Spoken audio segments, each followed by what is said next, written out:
Genesis chapter 3 has got to be my favorite chapter in the whole entire Bible. I don't care if you believe in it or not. I don't care if you believe it's real or not. That is none of my concern. My concern is the moral of the story. Because every book and every story has a moral, a lesson that needs to be learned.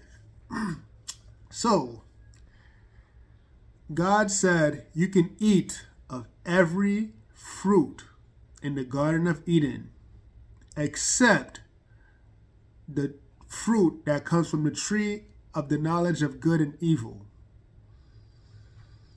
Now, when you go back in that story, what's so interesting is the serpent made it very enticing for Eve to eat. He said, when you eat the fruit of the knowledge of good and evil, you will become like gods. You will become like gods. And then when she ate it, because she desired to be wise, she also gave it to Adam, and he also ate from it.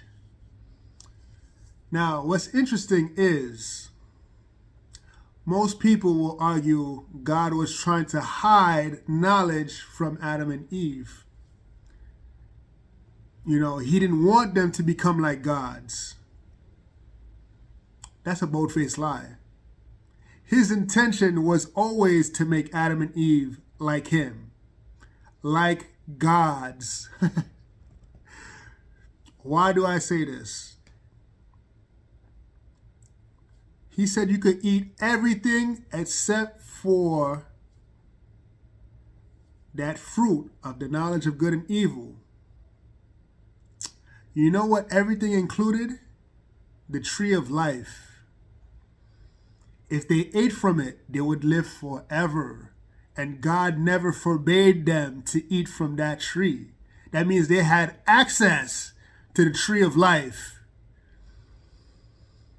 They would have lived forever. They would have become like gods. But they bypassed his order. They disobeyed his order. And now, because of the consequences, they die. So why is this story so interesting? The story is interesting because it teaches us don't be in a rush to become an adult. You're going to experience everything adults experience, but you can't rush it. Your blessings will come, but you can't bypass the order. You see? Sometimes we try to force things, and God already has ordained it for us. God already ordained blessings for us to acquire. Riches, wealth, power. He already gave that to us. But because we didn't wait, because we thought we could do things on our own, because we feel like he's not fast enough or he's trying to hide things from us, we take matters into our own hands. And now we lost the blessings. The intended blessing that he had for us, we lost it. Man.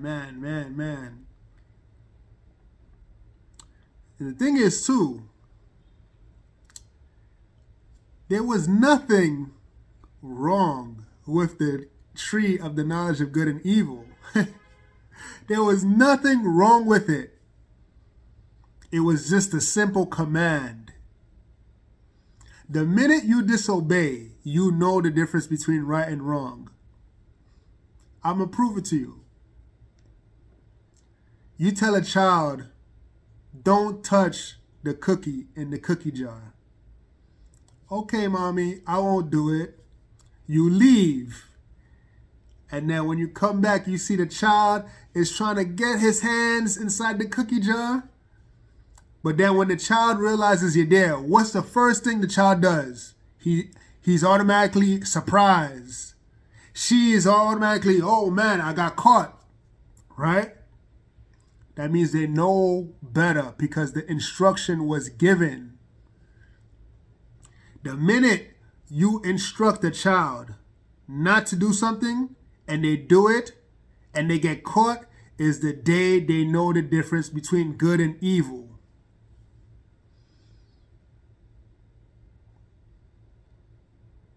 He said you don't touch the tree of good and evil, because you're going to know what evil is, because you disobeyed the order, you disobeyed the command. Now you know what evil is, so now there's a consequence for it.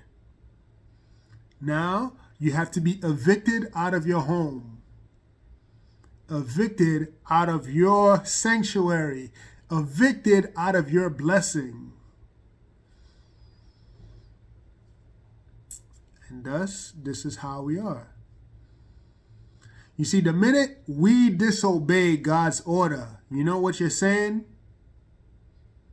We're saying, I don't need you, God. I am my own God. I am God. That's what we're saying. When we disobey God's order, we're saying, I am God. I don't need you to guide me. I follow myself. I make orders for myself. So God says, okay, you're God. I'm going to test you and I'm going to meet you like God. Go ahead, save yourself if you're God. Go ahead, save yourself. Escape death. Go ahead. See, I had intentions for you to live forever, but you broke the command, so now save yourself from death, if you can, because you are God. This chapter is insane. Genesis chapter 3, there's more lessons into this. There's way more lessons. There's way... Wow. There's many people here that act like God. They act like the laws of this universe do not apply to them. They act as if they are high and mighty. They cannot be told what to do. They dictate to themselves what to do. These people are maniacal, evil, wicked people. These people do not like law and order. They do not like rules and regulations. They break it constantly because they want to prove to themselves that they are gods. Do what thy will. Do whatever you want. These people think they're gods. So they'll do anything in their power to become like gods. God was never he was never going to withhold information from us. It's just we was never ready. He was never going to stifle your growth. It's just you wasn't ready. He was never going to stop you from receiving your blessing. It's just you were not ready.